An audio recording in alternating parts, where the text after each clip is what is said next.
राज्यातील स्थानिक स्वराज्य संस्थांच्या निवडणुकीवर 50% आरक्षण मर्यादा वादावरून टांगती तलवार कायम आहे। आरक्षणाच्या अंमलबजावणीत काही ठिकाणी 50%ची मर्यादा ओलांडल्याचा आरोप करत दाखल याचिकेवर आज सुप्रीम कोर्टात सुनावणी झाली।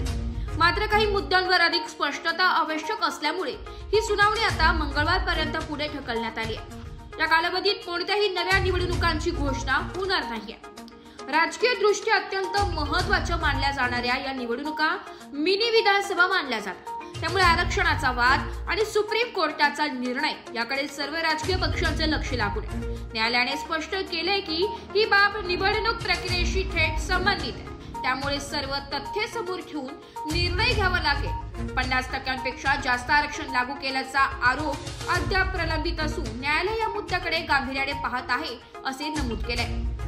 राज्य सरकारने कोर्टाला सांगितले की महापालिका निवडणुकांची घोषणा अद्याप झालेली नाहीये, कारण आरक्षण निकष आणि कायदेशीर प्रक्रिया पूर्ण होणे आवश्यक आहे। या प्रकरणात पूर्वी झालेल्या सुनावणीत न्यायाधीश सूर्यकांत यांच्या खंडपीठाने राज्य सरकारच्या भूमिकेबाबत नाराजी व्यक्त केली होती।